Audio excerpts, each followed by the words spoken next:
Hi viewers, welcome to Shaker's Bio Factory for NEET. If you like this video, subscribe my channel and click on bell icon to get notifications.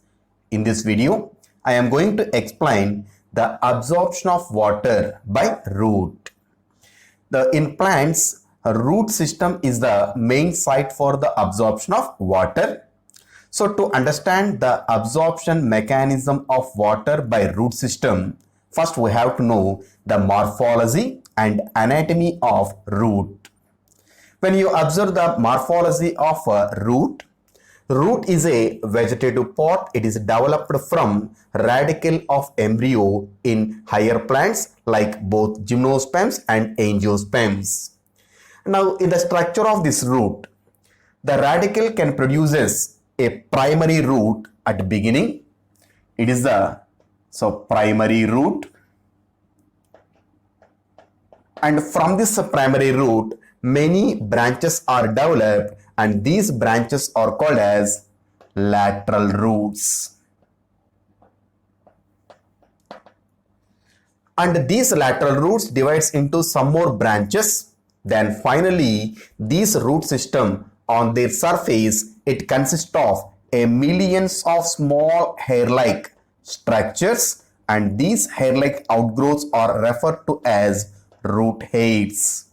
Like this, millions of root hairs are present on root system, and it is the main site for the absorption of water. So it is the morphology of root system. When you take the internal structure or transverse section of the root, in the transverse section of root, we can observe the arrangement of different type of cells. In this, the entire root transverse section, it is covered with a single layer of epidermis. A single layer of epidermis is present. And in this epidermis, a few epidermal cells, it consists of a small extension, and this extension present in the form of hair-like outgrowth. This hair-like outgrowth is called as root hair. And due to formation of this root hair, the absorption surface area increased in epidermal cell. Here, this epidermal cell having less absorption surface area, and this epidermal cell having more absorption surface area due to formation of root hair, and this root hair is the main site for the absorption of water and minerals. So it is the epidermis layer. Just below to this epidermis layer, the transverse section, it consists of the parenchymatous cells, and these parenchymatous cells are referred to as cortex. Below to the epidermis, a few layers of parenchyma cells are arranged compactly with intercellular spaces, and each and every cell, it is internally connected with the help of cytoplasmic bands. It is called plasmodesmata, because in cortex cells, the thin areas present in cell wall called pits. With the help of these pits, the cytoplasm of one cell, it is connected with the neighboring cell with the help of cytoplasmic bonds. It is called plasmodesmata. It is the second part in transverse section. In similar way, the last layer in cortex, it is called as endodermis. It is endodermis. This endodermis, it having a special feature. The endodermis cells, in their transverse and tangential walls, it contains a water impermeable material. It is called as suberin. So now this suberin, it is present in the form of a strip, and it is called Casparian strip. So this Casparian strip, it won't allow the movement of water through it. And below to this endodermis, it consists of few layers of pericycle. It is a pericycle layer. And in this pericycle also, the neighboring cells are connected with plasmodesmata. At the center of the transverse section, it consists vascular bundles. In these vascular bundles, both xylem and phloem are present. In this vascular bundles, xylem is the main tissue for the transportation of water. In xylem, both tracheids and vessels.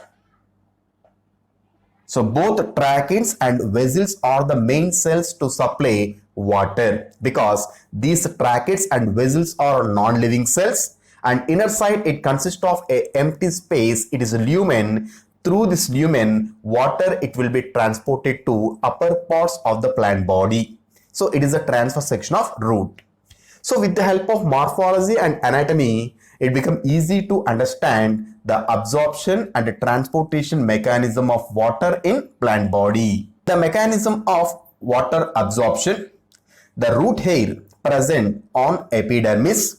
There are millions of root hairs on the surface of root system, and these root hairs, these penetrate in between soil grains. In that soil, water is present.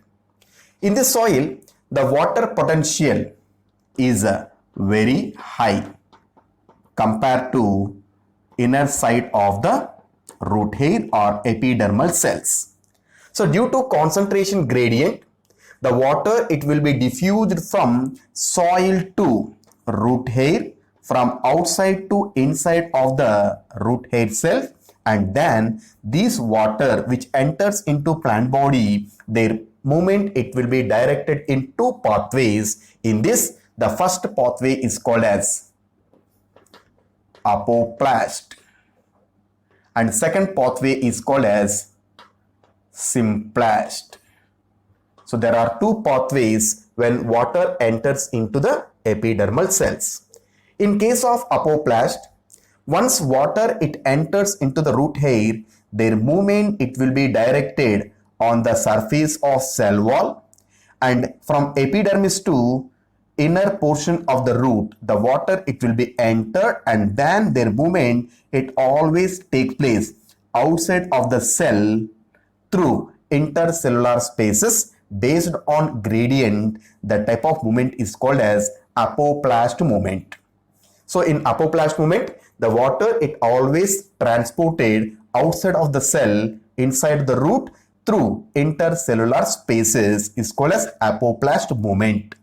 So when water it transported into the root up to endodermis by apoplast movement, but the further movement it won't allow through intercellular spaces. Why? Because in endodermis, the endodermis cells having the Casparian strip. This Casparian strip is made up of suberin. It won't allow the movement of water. So that once water reach the endodermis, then their movement it will be directed toward the inside of the cell, and the water it enters into endodermis, then it enters into pericycle. Finally, the water reach these tracheids and vessels. In this way, in apoplast movement, the movement of water takes place from soil to root hair, and root hair to cortex up to endodermis. It is outside of the cell through intercellular spaces, but after that, the movement it will be directed toward the inside of the cell, and finally, it reach xylem. In similar way, we have one more method. It is called symplast pathway.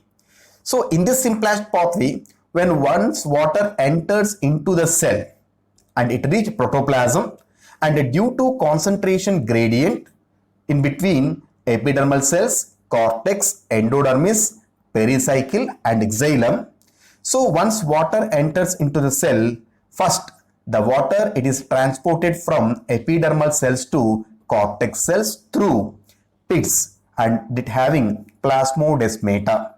So once the water enter into the cortex cells, and depending upon cytoplasmic stream, water can be transported from cortex to endodermis cells, and endodermis cells to pericycle, and finally it reach xylem cells. And once water it reach xylem cells, then their movement it will be directed towards upward direction in apoplast pathway. Why? Because in xylem, inside of the tracheids and vessels, there is no protoplasm. because it having an empty lumen, and through this empty lumen the water it will be transported to aerial parts of plant body by apoplast. In this way, water initially transported into the root hair by diffusion process, and then their pathway it will be directed in either apoplast or symplat method, and finally it reach xylem, and this water can be transported to aerial parts of plant body. During this diffusion, the apoplast pathway it depends on concentration gradient, and the symplast pathway it depends on cytoplasmic stream. So the cytoplasmic stream can easily absorb in hydrilla cell. When due to this cytoplasmic stream, the chloroplast it will be moved, and once water reach this xylem, and these xylem cells are non-living in nature without protoplast, so that water when once it reach xylem, then their movement it will be directed to aerial parts of plant body by apoplast only. So in this way, the water movement initially takes place by diffusion process, and then this water movement it will be directed in two pathways like apoplast through intercellular spaces outside of the cell, and through symplast inside of the cell with the help of plasmodesmata connections. When we compare both this apoplast and symplast pathway, so apoplast is a very fastest movement. Why? Because when water it is transported through intercellular spaces, at this time there is no physical barriers up to endodermis. But in symplast pathway, once water it enters into the cell, the plasma membrane present at pits it acts as a barrier, and due to concentration gradient only, the water it will be directed toward the inside of the cell from one cell to another cell. Due to these barriers, the movement of water it will be slow in symplast, and due to absence of barriers, water movement is fast in apoplast movement. So during this process, when water is absorbed by the root system, the root hairs play an important role in water absorption and mineral absorption. But in some of the higher plants like gymnosperms and angiosperms, due to absence of these root hairs and root cap, the roots are associated with fungus, and these type of roots are called as mycorrhiza. It is called as mycorrhiza. So mycorrhiza is nothing but the association of fungi with the roots of higher plants. It is called as mycorrhiza. So when the roots are associated with fungi, at this time the fungi it can increase the absorption surface area, and due to having of more absorption area, the fungi can absorb water and minerals like nitrogen, phosphorus, sulfur, and these are given to plant. So instead of these, the plant it provides nitrogenous substances, sugar and shelter to fungi. In this way, both fungi and roots of higher plants are mutually benefited, and it is example for symbiosis. Such type of roots are called as mycorrhiza. In similar way, some of the seeds like pinus, the pinus seeds, due to having a hard seed coat, this never germinate. When the seeds are associated with fungus, and the fungus can absorb water, and this absorbed water is given to seed, and by absorbing this water, seed germination take place. That means pinus seeds are not germinated without fungal association. So these are some example for mycorrhiza. So in this way, the water movement inside the plant it may take place with the help of apoplast and symplast, and finally it reach xylem. When once the water reach the xylem, their movement it will be directed to aerial parts of plant body.